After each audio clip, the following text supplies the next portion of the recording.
Bonjour à tous et bienvenue sur le plateau de Bonjour chez vous. Je suis très heureuse de vous retrouver aujourd'hui. Notre thème du jour est mariage, comment être sûr de faire le bon choix. Et aujourd'hui, c'est Anne qui va nous apporter la pensée du jour. Et ensuite, dans la rubrique Conseil du coach, Annabelle nous donnera des conseils pour bien choisir notre conjoint. Voilà, vous connaissez le programme, je vais retrouver les chroniqueurs.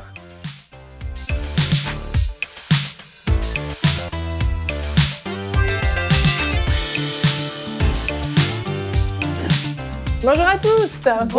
Bonjour Evelyne. Aurélie, cette émission est pour toi. Tu es la célibataire de l'équipe aujourd'hui. Que de bons conseils à prendre, donc je prends. T'as bien raison. Amis célibataires, je suis sûre que vous êtes tous aux aguets. Une émission importante, et c'est vrai, c'est une émission importante parce que le choix du mariage, avec qui on va se marier, est un choix extrêmement important, sans vouloir vous mettre la pression, bien entendu.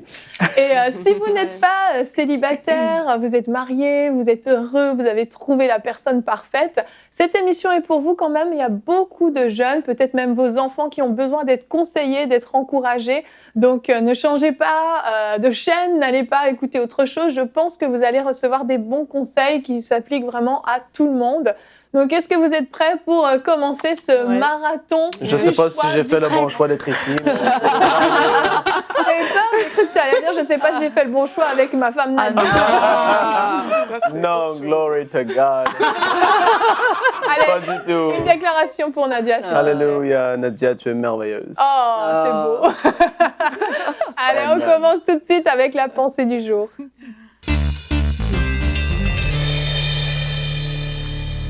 Anne, le titre de ta pensée est « Puis-je épouser un non-chrétien ?» Bonne question. Ah oui, ça c'est la question, comme on disait, la question à 10 francs. Et si quelqu'un vous la pose, ne répondez pas « parce que ». C'est pas une bonne réponse. Oui, c'est vraiment une question qu'on nous pose beaucoup. Nos enfants adolescents nous la posent. Moi, j'ai eu des enfants adolescentes qui me l'ont posée. Et puis, si vous êtes pasteur et vous nous écoutez, vous savez que cette question revient sans cesse dans le conseil pastoral, dans les églises. Beaucoup de gens se la posent. Et c'est normal, c'est le grand sujet des groupes de jeunesse, des groupes de célibataires, parce que c'est la question clé. J'allais dire, c'est une question importante, mais c'est peut-être la question la plus importante de notre vie d'adulte, parmi les choix qu'on doit faire dans notre vie d'adulte. Et selon la manière dont on va faire ce choix, ça va conditionner vraiment beaucoup de choses. Alors d'abord, en quoi est-ce que le fait d'épouser un incroyant pourrait poser problème? Peut-être que certains se disent, il n'y a pas de problème. Pourquoi il y aurait un problème? Mais la première réponse nous est donnée par la Bible. L'apôtre Paul s'adresse aux chrétiens de Corinthe et leur donne un principe général et qui vaut pour nous aussi aujourd'hui. Voici l'avertissement qu'il donne dans 2 Corinthiens 6, 14. Je vais vous lire dans la version Darby parce que je trouve qu'elle est très parlante et elle est proche du texte grec. Il dit ceci: « Ne vous mettez pas sous un joug mal assorti avec les incrédules, car quelle participation y a-t-il entre la justice et l'iniquité? Ou quelle communion y a-t-il entre la lumière et les ténèbres ?» Alors, ne vous mettez pas sous un joug mal assorti avec les incrédules. Et Paul, ici, ne parle pas expressément de mariage, mais il parle de toute association qu'un chrétien pourrait faire avec des non-croyants. Et nous savons que le mariage, c'est l'association par excellence, c'est l'association avec un A majuscule, parce qu'elle nous lie, c'est celle qui nous lie le plus, c'est celle par laquelle on va devenir une seule chair avec celui ou celle avec lequel ou laquelle on s'associe. Donc on ne rigole pas là. Et comment pourrait-on vivre heureux et équilibré en formant un attelage mal assorti ou en étant sous un joug mal assorti avec quelqu'un? La version seconde nous dit « Ne formez pas un attelage disparate avec les incroyants ». Je trouve que ça parle beaucoup. Puis un mariage, c'est un attelage. On s'attelle avec quelqu'un pour faire une route. Et si cet attelage est mal assorti, on s'en va sur une route vraiment chaotique. Et se marier avec une personne incroyante, ça revient à constituer avec elle un attelage disparate, une paire mal partie. Si Dieu nous avertit par ses paroles, ce n'est pas parce qu'il est injuste, sectaire, qu'il veut notre malheur, mais c'est parce qu'il nous aime au contraire et qu'il veut nous éviter une erreur qui va se payer très cher sur le long terme. Peut-être qu'en apparence, tout est beau et merveilleux et les violons sont en arrière-fond, mais le long terme, une vie de couple, c'est long. C'est long. On voit des couples qui fêtent leurs 60 ans de mariage, 60 ans, c'est long. Alors plusieurs me rétorqueront, mais il n'y a pas que des mauvaises personnes parmi les incroyants. Et puis je suis tout à fait d'accord avec ça. Il y a même de très très bonnes personnes chez les incroyants, j'en connais moi-même, et c'est des gens charmants, des gens fidèles, des gens qui ont une parole, des gens qui ont une bonne moralité. Et certains pourraient se demander pourquoi ils ne feraient pas potentiellement de bons conjoints. Et j'ai souvent entendu cette réplique chez des jeunes qui s'entêtent à vouloir trouver une bonne raison de fréquenter un incroyant. Alors souvent, ce que j'entends, c'est « mais je connais une telle, elle s'est mariée avec un incroyant, puis ça marche très bien ». Ou au contraire, je connais une autre personne qui s'est mariée avec un chrétien, puis ils ont fini par divorcer. Alors, se marier avec un chrétien, ce n'est évidemment pas l'assurance d'une vie facile et sans défis. Il va y en avoir des défis, il y aura des difficultés, il y aura des ajustements. Mais par contre, se marier avec un incroyant, c'est aller à coup sûr vers les problèmes, vers des dilemmes, vers des déchirements, des compromis et des difficultés inutiles, même si c'est une personne charmante. Nous, on fait profession d'aimer Dieu en tant que croyants, et aimer Dieu, ce n'est pas une simple confession de foi, c'est une façon de prendre ses décisions, c'est une attitude de cœur dans les épreuves, c'est aussi des valeurs qu'on va inculquer à nos enfants si on en a, c'est aussi des choix financiers qu'on va faire quand on va soutenir l'œuvre de Dieu, il y a des choix financiers à faire. Et il y a tout un tas comme ça de petites questions du quotidien qu'on va devoir trancher, puis aussi des grosses décisions de la vie. Et ça va être quasiment impossible de faire ces décisions-là, de prendre ces décisions-là sur des bases saines et spirituelles si on est avec un conjoint qui ne connaît pas le même Dieu que nous. Et moi, j'en connais personnellement, vous en connaissez certainement des couples où l'un est croyant et l'autre pas. Et peut-être que les apparences sont trompeuses et on a l'impression que tout va bien dans le meilleur des mondes. Mais je peux vous assurer, parce que j'ai fait longtemps du conseil pastoral, que ça s'accompagne souvent d'une grande solitude, puis d'un sentiment de malaise qui est difficile à gérer si personne ne veut faire de compromis. Et le mariage, c'est fait de compromis, même si on se marie avec un croyant. Mais le mariage avec un incroyant, c'est fait de beaucoup de compromis. Alors, est-ce qu'il est clairement interdit de se marier avec un incroyant dans la Bible ? Ben, on ne va pas aller droit en enfer parce qu'on est marié avec un incroyant. Mais la parole de Dieu nous avertit et elle nous dissuade sans ambiguïté de le faire. Dans 1 Corinthiens 7,39, Paul encourage à se marier dans le Seigneur. Il est dit comme ça, c'est-à-dire de se marier avec une personne qui est véritablement chrétienne, c'est-à-dire qui a vraiment vécu un changement de cœur, pas juste une étiquette. Et s'il est dit cela, c'est pour notre bien et aussi pour le bien de notre descendance à venir. Est-ce que les conjoints inconvertis sont de moins bonnes personnes ? Ben, on l'a dit, non, il y a même des gens très bien parmi les incroyants, mais ils ne pourront jamais comprendre ni notre foi, ni nos choix, ni nos combats, ni notre espérance. Et d'ailleurs, eux non plus ne seront pas heureux à long terme dans une relation de couple déséquilibrée. Puis quand on aime quelqu'un, ben on veut aussi son bonheur, et vous ne ferez pas son bonheur s'il ne partage pas la même foi que vous dans le même Dieu. Et tout le monde a à y perdre dans l'affaire. Vous et la personne que vous avez choisie qui n'est pas croyante. Est-ce que je désobéis à Dieu si je décide de me marier quand même avec un incroyant ? Ben oui, parce que si vous avez été averti et que malgré cela vous le faites, ben c'est que vous êtes entêté et que vous avez désobéi. Est-ce que Dieu va me punir ? Non, parce que Dieu ne punit pas, mais en revanche, je vais être malheureuse ou malheureux et je vais payer les conséquences de mon entêtement. Et il y en a beaucoup dans les conseils pastoraux, dans les bureaux, on en rencontre beaucoup des gens qui se mordent les doigts parce qu'à un moment de jeunesse, ils ont fait une erreur. De bonne foi, en pensant bien faire, mais ils le payent très cher. Est-ce que Dieu ne va plus m'aimer après ça ? Ben non, Dieu est miséricordieux. Et puis, il nous fait grâce, même quand on fait des erreurs. Et si vous vous êtes marié avec un incroyant, ben Dieu vous fait grâce, il connaît vos besoins, il vous aide dans votre quotidien, mais il avait certainement d'autres plans pour vous. Et ceux qui n'ont pas encore pris la décision, ben pensez-y à 2 fois. Parce que même si Dieu vous fait grâce, ben il y aura des défis. Et vous allez passer à côté de beaucoup de bénédictions, beaucoup de victoires et beaucoup de richesses spirituelles et familiales. Puis ça serait tellement dommage de passer à côté. Alors nous avons un héritage, une destinée que Dieu nous a préparée et la première clé pour y rentrer, c'est l'obéissance. Alors même si nous ne comprenons pas toujours pourquoi la parole de Dieu nous met en garde, puis c'est valable pour le mariage, mais c'est valable pour tout, si elle nous avertit, soyons toujours obéissants, parce que c'est en obéissant que nous entrerons pleinement en possession de cet héritage divin qui nous attend. Alors rappelons-nous toujours que la désobéissance nous prive, mais que l'obéissance nous comble. Amen. Amen, amen. Et être comblé dans le mariage, est-ce que c'est pas ce que tout le monde veut ? J'aime bien ta conclusion parce que vraiment, ça nous montre vraiment cette importance de prendre la bonne décision. Et je veux revenir sur le point que tu as cité par rapport aux incroyants qui ne sont pas de mauvaises personnes, pas forcément toutes. Et effectivement, il y a des gens très bien chez des incroyants, même des gens parfois meilleurs que chez les chrétiens, en tout cas en apparence. Et c'est vrai que ce point-là, c'est souvent le point qui bloque dans la tête des jeunes et des moins jeunes, des célibataires en général. C'est je ne vois pas pourquoi c'est le mari idéal, le père de mes enfants idéal ou la femme idéale, la mère de mes enfants idéal.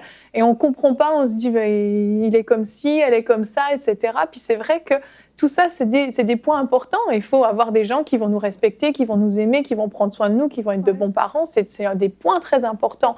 Mais le point principal, tu l'as cité, et puis c'est notre verset du jour. Et je veux vraiment que vous, à la maison, vous preniez le temps de méditer sur ce verset. 2 Corinthiens 6, 14. J'allais dans la version Summer. Ne vous mettez pas avec des incroyants sous un joug qui n'est pas celui du Seigneur, un joug, un poids. En effet, ce qui est juste peut-il s'unir à ceux qui s'opposent à sa loi? La lumière peut-elle être solidaire des ténèbres? Non. À ces questions, c'est non. C'est une évidence. Et le problème, il est là. C'est qu'on est dans 2 royaumes différents. Et ces royaumes-là ont des lois différentes, ont des valeurs différentes et ont surtout une éternité différente. Donc, en fait, c'est impossible de marcher ensemble dans la même direction puisqu'on est déjà opposés dès le départ. Il y a peut-être des points qui nous rassemblent, mais il y a beaucoup de points qui nous opposent finalement. Ça va tellement plus loin que juste, parce que beaucoup de gens vont se dire, pourtant lui, il a un bon travail, il a peut-être une maison déjà, il a une belle voiture, avec lui je serais bien, j'aurais la petite famille, tout ça. Mais la vie, c'est pas juste ça. Amen. Puis les gens, ils comprennent pas. Moi, j'ai une maison, je suis béni, merci Seigneur, mais ma maison n'est pas ma vie. Le Seigneur est ma vie. Oui. Et si je perdrais toutes ces choses-là, ma femme et moi, il nous reste toujours Dieu et on va toujours foncer parce qu'on ne vit pas pour les choses de ce monde. Amen. Du tout, du tout, du tout. Et quand tu te dis, je vais être avec cette personne-là parce que, il va prendre soin de la maison, c'est un bon bricoleur, ci ou ça, il va être un bon père. On rit. Mais beaucoup se le disent. Tu prêches bien, Frank, glory. Et puis, beaucoup se le disent, beaucoup ont envie d'avoir un homme dans la construction, ci et ça. Mais ça, je te le dis, ça va faire au son... Québec, peut-être. Mais c'est Ça va bizarre, faire c'était son- pas mes critères. Non, mais il y en a beaucoup qui le veulent au Québec. Oui, au Québec. Et puis, les Québécois qui nous écoutent, hey man, vous me comprenez? Et ça va faire son bout de chemin. Peu importe c'est quoi que tu recherches, qui est populaire d'avoir par chez vous, ça fait son bout de chemin. Et puis le soir, quand tu vas vouloir prier avec ton mari, tu pourras pas. Quand tu vas vouloir te mettre dans la foi pour avoir des percées, tu pourras pas. Tes enfants vont être malades, il ne sera pas là pour prier pour tes enfants. Tu vas vouloir supporter l'œuvre, il va dire non parce que mon argent, je vais m'acheter un nouveau bateau, je vais m'acheter ci ou ça, ou ça va foirer tôt ou tard. Et puis ça, c'est des choses qui sont superficielles, mais les choses profondes qui sont vraiment du cœur, des choses réelles, spirituelles, c'est ça qui compte. Amen. Et puis les gens, ils nous écoutent. Je vous le dis, j'ai failli faire l'erreur, moi, d'aller sortir avec une fille pour me marier avec elle. Et puis, je me suis rendu compte qu'elle couchait avec un gars, un installateur de câbles de télévision, derrière mon dos. Et il n'était même pas dans la construction. Non, pas encore. Mais c'est terrible. tu te fais faire des coups dans la vie. Tu penses que cette personne-là est bonne et gentille, mais à fin de compte, c'est ça. Il y a des personnes qui sont, oui, gentilles dans le monde, mais je reviens à ce que je disais, le fond, qu'est-ce qui est vraiment important, c'est Dieu, c'est la parole de Dieu, c'est d'avoir une vie, on vit pour le Seigneur, on s'accroche aux choses d'en haut, c'est ça qu'on doit rechercher. Et puis quand tu es jeune, tu vois pas tout ça, et vous me regardez, peut-être vous dites, mais Frank, je comprends pas, t'es pas encore rendu là spirituellement, mais les années vont passer et tu vas voir que tout sur cette terre, ce n'est que une vapeur. Aussitôt elle paraît, aussitôt elle disparaît. Il faut s'accrocher aux choses d'en haut et c'est pour ça que c'est tellement important d'être avec quelqu'un qui aime Dieu de tout son cœur. Et voilà, hallelujah, 2 Amen. Corinthiens 6, 14 nous dit, ne vous mettez pas sous un joug étranger. C'est la parole qui le dit. Je vous laisse la parole. Amen. Aurélie, à toi la Aurélie, parole. vas-y. La célibataire, dis-nous ce que tu penses. Non, mais moi, on est en train de parler de commettre Dieu, de faire le bon choix et on est des chrétiens. Et qui dit chrétien signifie que Jésus est notre Seigneur. Ça veut dire qu'on a accepté Jésus comme Seigneur et comme Sauveur. Maintenant, qui dit Seigneur, ça veut dire que Jésus est le propriétaire de ma vie, en fait. Oui. Et par rapport au verset qu'on a vu tout à l'heure, si Jésus est le propriétaire de ma vie, ça veut dire que tout ce qui est dans ma vie doit être pour le Seigneur Jésus-Christ, y compris mon mariage, y compris les enfants, tout en fait. Et moi, je ne conçois pas en fait qu'on soit chrétien et qu'on accepte que, OK, Seigneur, je te donne telle partie, je te donne l'argent, je te donne mon temps, mais quand il faut donner le mariage, mais ça devient trop complexe. Pourquoi? Parce que nos émotions rentrent en compte, les sentiments rentrent en compte, et il y a toutes ces choses-là. Donc vraiment, moi, par rapport au mariage, je dis, il faut être cohérent, il faut rester cohérent jusqu'au bout. Quand on a accepté le Seigneur Jésus-Christ, on a dit, Seigneur, je te donne ma vie est à toi. Quand on dit ma vie est à toi, mon mariage aussi est au Seigneur, en fait. Et c'est ça, avec cette réflexion-là qu'on doit vivre. C'est ça qui doit sous-tendre nos choix, c'est ça qui doit déterminer les actions qu'on prend. Mais non, ça ne veut pas dire qu'il n'y a pas des sentiments qui ne peuvent pas arriver pour des incroyants ou des personnes qui ne craignent pas le Seigneur. Ça peut arriver, mais en tant que célibataire, on doit éviter de se mettre dans des positions qui font que nos émotions sont tellement impliquées au point où on puisse se dire « Ah, mais vraiment, on commence à penser à la personne, réfléchir et tout », au point qu'on soit affecté, au point où notre relation avec le Seigneur se prenne un coup, en fait. Donc, on doit vraiment protéger notre relation avec Dieu, c'est le Seigneur de notre vie. Et si on voit qu'il y a une personne, et je le dis, mais moi-même je le fais, s'il y a une personne qui m'approche, qui n'est pas chrétien, je ne veux pas laisser la relation aller si loin que mes sentiments peuvent embarquer dans l'affaire et que je me retrouve en train de me questionner, en train de me dire, ben si...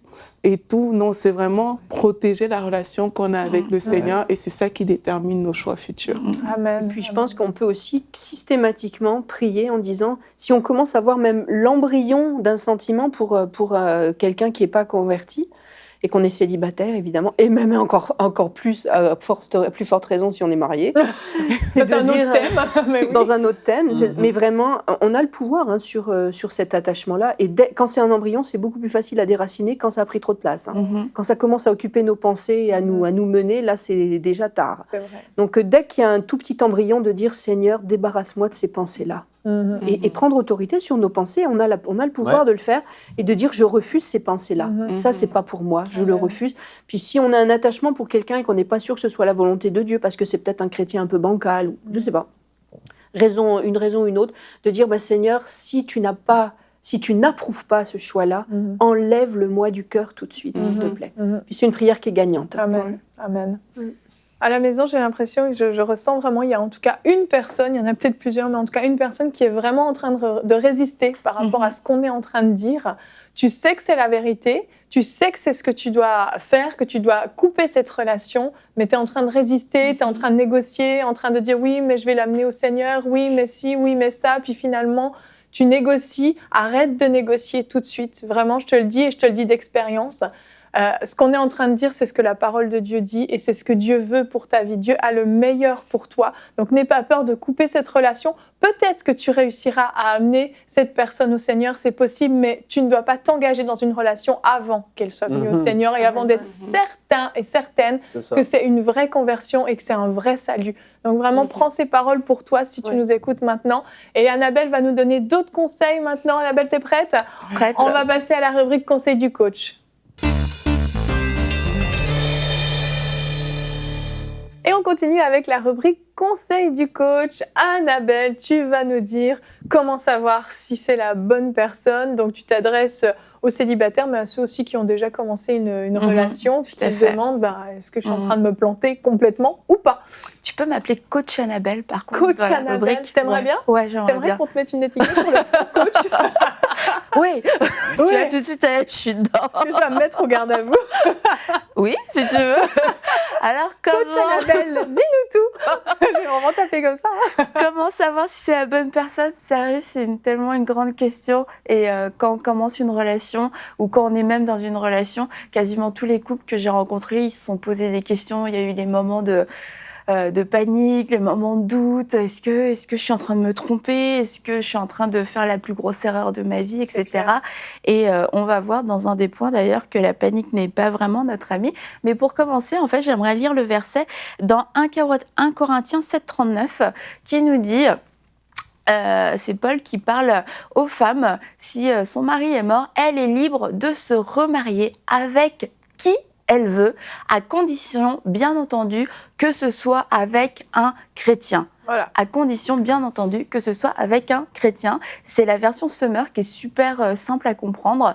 La Bible ne nous dit pas « elle est libre de se remarier avec Roger qui est mécanicien, qui a les yeux bleus et les cheveux bruns ». Non, ce qui est important, c'est que ce soit un chrétien. Si le chrétien s'appelle Roger, qu'il a les yeux bleus et qu'il est mécanicien, bah c'est génial. Mais peut-être qu'il ne s'appellera pas Roger, peut-être qu'il n'aura pas les yeux bleus. Mais la principale caractéristique de nos choix, ce sera un chrétien, comme on l'a vu dans l'émission. Et en fait, on voit qu'on a quand même une grande liberté. Elle est libre de se remarier avec qui elle veut, pourvu que ce soit dans le Seigneur. Donc plutôt déjà que de rechercher un mari, de rechercher une femme, on va rechercher un enfant de Dieu, un chrétien, tout simplement. Est-ce que c'est quelqu'un qui manifeste Christ? Est-ce que c'est quelqu'un qui a les attributs d'un chrétien? Parce qu'on a tous la même Bible et on a tous les mêmes consignes pour marcher notre vie chrétienne. Et c'est pas aussi spécifique pour le mariage, tu dois te marier avec telle et telle personne. Mais avec la parole de Dieu, c'est facile d'observer si quelqu'un est chrétien et si finalement il rentre dans les critères, qu'il soit juste chrétien. Mais bon, c'est pas suffisant juste de rencontrer un chrétien. On est d'accord. Et on a besoin vraiment du Saint-Esprit pour venir répondre à nos particularités, à la vision que Dieu a mis dans notre cœur et que Dieu met dans le cœur d'une autre personne. Donc, d'où la complexité. Est-ce que c'est la bonne personne? Et donc, le premier point, ne pas paniquer. Alors, parce que c'est tellement... paniquerions-nous, Annabelle? Bah oui, alors qu'on prend une des décisions les plus importantes de notre vie, qui a la possibilité de nous rendre malheureux toute notre vie. Je sais pas pourquoi on panique. Je pense que vous paniquez à la maison, là. Je pense que c'est une affaire plus de filles. Moi, j'ai pas paniqué, en tout cas. Oh. Vous pouvez continuer. Ouais. Facile, hein? Parce que c'est un gars qui est un gars de construction. Je connais des gars qui ont paniqué. Hein. Exactement, merci Anne. Il y a des gars qui paniquent aussi parce qu'on a cette crainte de Dieu. Finalement, est-ce que je fais vraiment la volonté de Dieu? Est-ce que Dieu approuve mon choix? Puis quelquefois, ça va super bien, même pendant 1 an, pendant 2 ans de fiançailles. Il suffit que le mariage se rapproche et puis, vu que le grand moment arrive, et il peut y avoir tout un tas de doutes. Et c'est de se dire, OK, je ne panique pas, je veux marcher par la paix. Et je cherche la paix, j'aspire à la paix parce que la panique vient de la peur. Et la peur nous pousse à faire des mauvais choix. Et aussi, une des raisons de paniquer, pour ceux qui ne sont peut-être pas encore en couple, c'est de se dire il n'y a qu'une seule personne. Sur toute la surface de la Terre, il n'y a qu'une seule personne et je ne suis faite pour qu'une seule personne. Imagine que cette personne, elle est morte. C'est horrible. Là, tu paniques, tu te dis mais c'est pas possible. Ou qu'elle a épousé quelqu'un d'autre. Ou que l'autre, elle s'est trompée, c'est ça, en épousant quelqu'un d'autre. C'est un truc, c'est sans fin. Et en fait, Dieu a le meilleur pour nous. Et je crois que le meilleur pour nous, c'est pas quelque chose forcément d'unique. C'est quelque chose qui peut changer de forme au fur et à mesure du temps et des années. Si on a eu la possibilité de se marier à 20 ans, puis on se dit, mince, je me sentais pas prêt et j'ai laissé cette opportunité passer. Dieu a toujours le meilleur pour nous et Dieu remettra de nouvelles opportunités devant nous. Et on voit qu'on a quand même une grande liberté dans le choix et c'est pas une liberté dangereuse en fait. Non. C'est une liberté que Dieu nous laisse par amour parce que justement, il voulait pas nous enfermer dans cette prison. Il y en a qu'un seul, il faut que tu le trouves et si tu le trouves pas, tant pis pour toi. On n'est pas dans un jeu de société, on n'est pas dans un jeu vidéo non plus où tant pis, tu ne l'as pas eu, tu vas finir célibataire toute ta vie. C'est vraiment de relativiser par rapport à ça. C'est que Dieu a le meilleur pour nous et que le meilleur peut avoir différentes formes et que selon les années, selon le temps, il y a des gens qui ont clairement refusé de se marier quand ils étaient plus jeunes et à 40 ans, ils se disent non, en fait, finalement, j'ai le désir de me marier. Est-ce que la personne peut-être les a pas attendus, une personne avec qui ils auraient pu se marier? Est-ce que Dieu n'a rien de mieux? Est-ce que Dieu n'a personne d'autre? Est-ce que Dieu ne peut pas répondre aux besoins, aux désirs de notre cœur? Si, Dieu peut répondre aux désirs de notre cœur. Et c'est de juste relativiser en se disant c'est pas aussi compliqué et puis quasiment mystique finalement. La bonne personne. Voilà, la bonne personne. L'âme sœur. Et puis, voilà, le seul unique. Dieu est capable de créer des rendez-vous, des connexions divines. Et puis, il faut être aussi un petit peu volontaire, quoi. On sort, on ouvre les yeux, on parle, on sourit et on se coiffe. C'est bien de se coiffer. Donc voilà, première chose, ne pas paniquer qu'on soit dans une relation, le mariage arrive, on commence à tout remettre en question, ou alors on est célibataire puis on a tellement peur de passer à côté de la personne ou que ce soit pas la bonne personne, notre propre panique va faire paniquer l'autre personne, on va la faire fuir parce que c'est toi mon âme sœur, t'es la seule personne avec qui je pourrais jamais me marier, t'es la seule personne responsable de mon bonheur c'est clair que j'ai envie de partir moi. C'est comme waouh, on vient de se rencontrer, on vient juste de se dire bonjour, de se croiser, de se serrer la main et là je sens déjà une telle pression. Donc on respire et vraiment on cherche la paix de Dieu qui surpasse notre intelligence et qui va garder nos cœurs et nos pensées et qui va nous garder de tous ces raisonnements un petit peu intenses et extrêmes. Amen. Et un autre point, c'est la foi et la sagesse. Parce que vraiment, j'avais envie de parler de ce point-là parce qu'on parle souvent de prière et puis c'est super, il faut prier. Mais en fait, je me rends compte qu'on prie souvent dans ces situations. « Ah Seigneur, est-ce que c'est la bonne personne? Seigneur, est-ce que c'est la bonne personne? Montre-moi, envoie-moi des signes, etc. » Mais il y a des choses qui sont déjà devant nos yeux et qu'en fait, le Saint-Esprit veut nous donner son rapport par rapport à des choses qu'on voit, des choses qu'on peut plus ou moins bien ou mal vivre. Et en fait, on a besoin quelquefois de réfléchir à tête reposée et de laisser retomber nos émotions, laisser retomber la panique aussi, oui. et pour voir les choses clairement avec bon sens. Et vraiment, le bon sens, on ne peut pas l'enlever parce qu'on est chrétien, et puis on n'a plus besoin de bon sens. On a besoin de bon sens pour construire une relation. Tout à fait. Et l'amour, oui, c'est évident. L'amour, on va s'aimer. Je sais que ce n'est pas évident pour tout le monde, mais ce n'est pas le point de la rubrique, donc on passera vite. Aimez-vous. Donc, la foi et la sagesse. Il y a comme des indicateurs et des alertes qui nous montrent des choses, en fait, chez l'autre.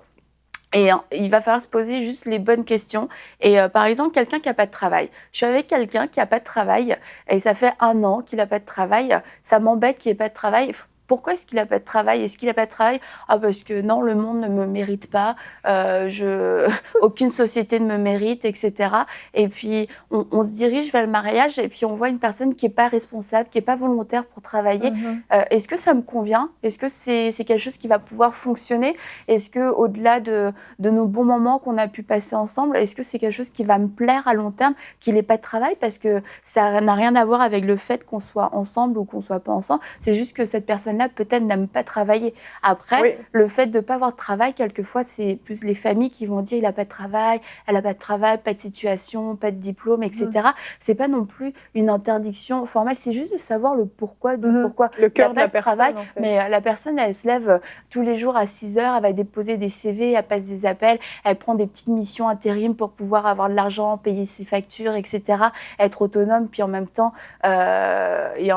tu sais que c'est une personne peut-être qui a fait des études, qui a payé elle-même ses propres études en travaillant, en ayant 2 travails, 2 jours, 2 nuits, le week-end, etc. Tu vois un cœur de travailleur. Mais quelqu'un qui est juste paresseux, le fait de ne pas avoir de travail, en fait, ça va montrer une racine de paresse et qui va se répercuter après aussi dans le mariage. Est-ce que c'est quelque chose que j'aime? Un problème de péché, tentation à pécher, quelqu'un qui nous pousse à pécher. Ok, viens, on va coucher ensemble, c'est pas grave, on va se marier, etc.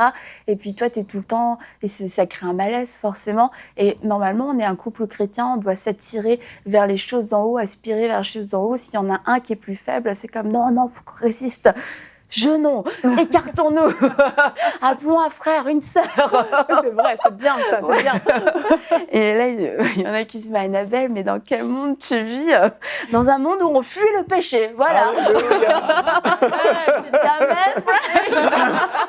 Lorsque la tentation est trop forte, tu fuis, mon frère, tu cours et tu t'en vas loin. Alléluia. Et quelqu'un... Parce que le fait d'avoir des tentations en soi, c'est pas que c'est pas grave, mais c'est que ça arrive en fait. Oui. On s'aime, on est attirés l'un par l'autre, mais c'est le fait de vouloir s'entraîner, puis de se cacher, puis de se mettre en accord déjà dans le péché. Ok, on va pécher, puis on va pas le dire, on va le cacher à tout le monde. C'est pas mince, c'est pas bien ce qu'on a fait. On devrait peut-être aller en parler à quelqu'un, on devrait aller chercher de l'aide. C'est quelqu'un finalement, c'est pour ça, c'est le fait de coucher ensemble avant le mariage, mais dans le mariage, il pourra y avoir aussi d'autres choses, et puis la façon de traiter ces choses, ce sera la même. On découvre que l'autre personne, a un problème de péché, par exemple, de pornographie, ça peut refroidir sur le coup. Mais encore une fois, ça ne veut pas dire que cette personne-là, elle a acheté à la poubelle, que non, on n'a qu'un avenir ensemble. C'est un indicateur qu'on a encore besoin de cheminer ensemble, on a peut-être encore besoin de se fortifier ensemble, d'être suivi, d'être aidé, de vivre une délivrance aussi, et qu'on n'est pas obligé de se marier là dans 2 semaines, dans 6 mois. C'est de se laisser le temps. Et en fait, ces indicateurs, c'est soit on doit prendre plus de temps, soit c'est vraiment des indicateurs que la relation, elle est nocive. L'adultère. On est juste en période de fréquentation, de fiançailles, et déjà, l'autre personne m'a trompée. Est-ce que c'était un accident ? Est-ce qu'il y a une repentance ? Est-ce que c'était quelque chose que la personne avait l'habitude de faire peut-être dans ses anciennes relations et qu'elle a besoin d'un renouvellement de l'intelligence ? Ou alors est-ce que c'est quelque chose vraiment d'habituel, il le faisait tout le temps, et puis toi-même, tu es le fruit d'un adultère, il était avec quelqu'un d'autre avant, etc. Peut-être que ça va continuer, et puis de ne pas forcément se dire « Oh, moi, je vais être capable de le garder, je vais être capable de le changer ». Il n'y a que le Saint-Esprit qui peut faire ces choses. Et si la personne ne le souhaite pas, si la personne souhaite entretenir plein de relations, on sera juste une personne de plus sur la liste. Et c'est de savoir aussi quel respect on a pour nous à ce niveau-là. Le manque de respect, la violence, ça c'est des choses qui sont très graves. Par contre, de voir quelqu'un qui va tout le temps nous rabaisser, qui va être violent envers nous, ça c'est vraiment des signes d'une relation toxique, j'ai envie de dire, Anne, et nocive. Oui, amen. Et là, c'est vraiment important, je pense, de juste couper la relation et que la personne soit avec Dieu, si elle a vraiment une relation avec Dieu, et de laisser le travail du Saint-Esprit se faire en dehors de nous, parce qu'on risque d'être victime à ce moment-là, et puis de devenir même dépendante affective, et puis de tomber dans un engrenage assez dangereux. Et par rapport à la foi, à la soif et à la foi, est-ce que c'est quelqu'un qui a une vie de prière, une vie de méditation, quelqu'un qui a soif tout simplement, qui va à l'église, qui sert, pas quelqu'un de parfait, pas quelqu'un forcément qui prie 5 heures, mais qui a une relation avec Dieu, qui est capable de dire j'ai lu ma Bible, et pas ma Bible, elle est où ma Bible ? Je sais pas, je l'ai pas vue depuis 6 mois ma Bible. C'est comme ça te poussière dessus. Ouais, voilà. C'est de voir que quelqu'un qui a une relation avec Dieu. Et en fait, il y a des choses, il faut demander l'aide du Saint-Esprit, parce que comme je le disais, ça peut être des indicateurs, quelquefois, juste la relation, il y a pas d'avenir. C'est une personne qui est dangereuse, qui va nous faire du mal. Mais quelquefois, c'est juste des indicateurs pour nous dire il y a besoin de plus de temps. Juste ralentissez, prenez plus de temps dans la prière, faites-vous aider. Et on va demander au Saint-Esprit de nous aider à discerner. Et ce qui est dangereux, c'est de vouloir fermer les yeux, en fait, de ne vouloir voir que le beau, parce qu'on sait que ces indicateurs peuvent nuire à la relation. Mais en fait, c'est une grâce de pouvoir les découvrir avant. Donc, il ne faut pas avoir peur de découvrir la vérité avant, bien au contraire. Il faut même rechercher à découvrir la vérité, prier pour que tout ce qui est caché soit révélé, même si ça me fait mal, pour savoir juste quoi en faire là, maintenant, parce qu'une fois que je serai dans le mariage, je serai obligée de m'arranger avec ces choses-là, et peut-être que ça ne me conviendra pas. Donc, ne pas fermer les yeux, puis pas forcément fermer son cœur automatiquement, c'est demander est-ce que c'est un temps de grâce pour lui, pour moi, pour elle, pour moi, et de grandir. L'autre point, c'était la belle famille, l'argent, les amis, etc. C'est important, ça. Oui, parce que en fait, dans le etc., il y a énormément de choses, dans le sens où on va être dans une relation et puis on se dit c'est toi et moi. Toi et moi, on s'aime pour la vie. Et puis il y a juste toi et moi, on vit dans un petit monde tout fermé. Mais en fait, dans la vie, il va y avoir d'autres gens, il va y avoir la belle famille, il va y avoir des questions par rapport au travail, par rapport à la vision, par rapport aux enfants, par rapport aux amis, à des choix. Et on ne sera pas juste tous les deux dans un petit microcosme où il n'y aura rien du tout qui va venir entre nous. Et si ces choses-là nous dérangent aujourd'hui, si on n'arrive pas à les gérer, ça va être compliqué, et de les ignorer en fait avant le mariage, c'est extrêmement dangereux. Par exemple, il y a des personnes qui arrivent et elles ont déjà des enfants, ou des enfants, et de se dire oui, non, c'est juste toi et moi, les enfants on verra plus tard si ça se passe bien. Non, c'est quelque chose, il faut le savoir maintenant, parce que ce sont des enfants, ce sont des êtres humains, ce ne sont pas mes enfants, mais il va falloir que je les aime, que je puisse les accueillir, que je sache que on va pas se prendre juste un petit appartement, qui va faire se prendre un plus grand appartement, que ça va nous coûter plus cher, que quand on va partir en vacances, on sera pas que tous les deux, il y aura aussi des enfants. Est-ce que c'est déjà des boulets alors que ça fait 2 semaines qu'on est ensemble? Ou alors est-ce que je sens que mon cœur a été préparé pour aimer ses enfants, pour accueillir ses enfants? C'est vraiment important parce que ça va rendre malheureux ses enfants, ils vont se sentir rejetés et ça va rendre malheureux le père ou la mère. Aussi, sachant qu'il peut y avoir un papa et une maman dans le décor. Exactement. Est-ce que je suis capable de supporter ça? Est-ce que je suis capable de gérer ça? Est-ce que j'ai assez de sécurité dans mon couple pour pouvoir le gérer? Et ça, c'est vraiment des questions importantes parce qu'il y a tellement de choses, on se dit, on verra plus tard. On verra plus tard, tu sais, moi, je donne un tiers de mon salaire à ma famille. J'envoie un tiers de mon salaire à ma famille. Oh, t'es tellement généreux. Mais est-ce qu'une fois qu'on va vivre ensemble, est-ce que je trouverais ça encore tellement généreux, sachant qu'on va avoir notre famille, on va avoir notre loyer. On n'arrivera même peut-être pas à payer nos factures. On va avoir nos factures. Ah tu sais, moi, j'ai dit à ma mère qu'elle viendrait vivre avec nous. Oh, d'accord, on verra comment ça se passe. Non, il faut voir ça tout de suite. Si tu te dis, non, moi, je pourrais jamais vivre avec elle, juste boire un café avec elle, je ressors, j'ai des plaques d'urticaire, tu vas mourir en vivant avec elle. Donc, tu vas mourir étouffée par l'urticaire. Exactement. Et en buvant ton café. Donc, ne nous éloignons pas. Et puis, il y a des on verra qui sont juste secondaires. Comment on va appeler de tous nos enfants, de quelle couleur on va peindre notre salle de bain, de quelle couleur, quelle fleur on va mettre dans notre jardin.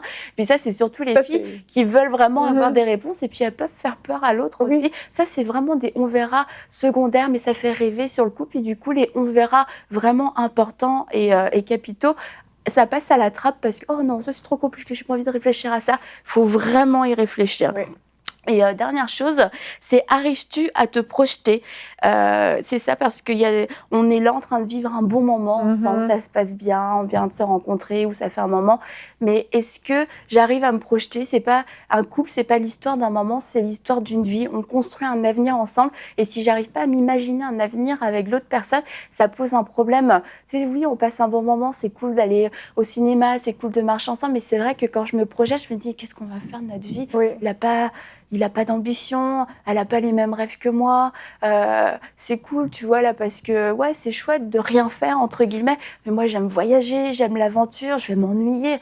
Et si déjà on ressent ce malaise, on se ressent quasiment emprisonné, ça pose un problème. Est-ce que je suis prête toute ma vie à aider cette personne, à tirer cette personne vers le haut? J'ai l'impression que si je la quitte ou si je reste pas avec elle, ou alors même que Dieu m'a demandé d'être dans sa vie pour pouvoir l'amener vers le haut.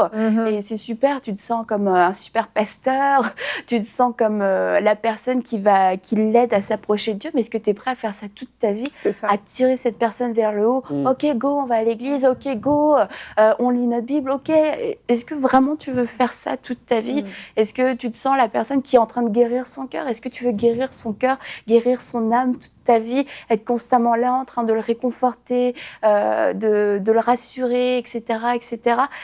Parce que ça peut être mignon au début, on se sent important, mais est-ce qu'on veut vraiment faire cette infirmière ou cet infirmier spirituel toute notre vie?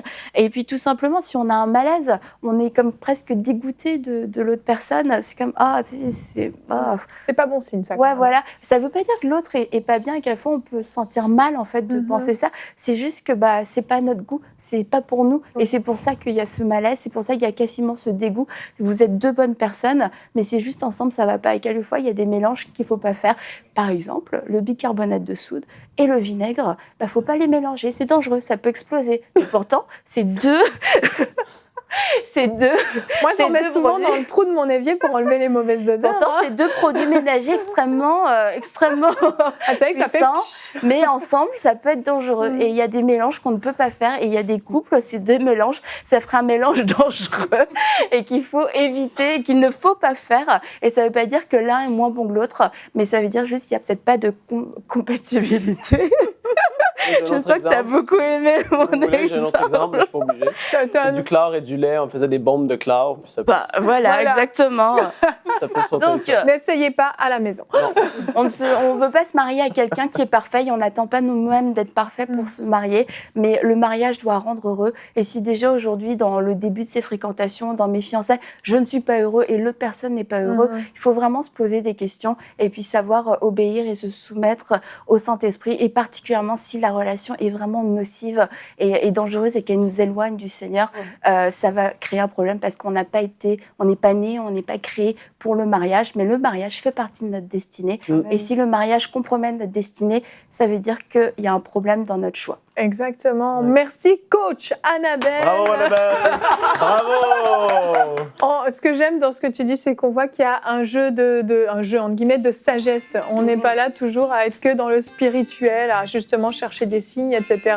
Il y a du bon sens, comme tu l'as dit. Et puis à la maison, vous avez du bon sens pour discerner ce qui est bon et ce qui n'est pas bon dans la relation que vous vous apprêtez à commencer ou que vous avez même déjà commencé. Merci pour tous ces excellents conseils. Vous pouvez écouter d'autres émissions qu'on a fait sur les fiançailles, les fréquentations, etc., le choix, parce que c'est pas complet tout ce qu'on a dit, il y a beaucoup de choses à dire. Non, c'est pas ton point qui n'était pas complet, Annabelle. On se retrouve demain, notre thème sera « Dieu se prouve-t-il par la science ?» et nous aurons notre invité, pasteur Stéphanie Rieder. Merci à tous de nous avoir suivis, merci à vous et merci coach Annabelle et bonjour chez vous.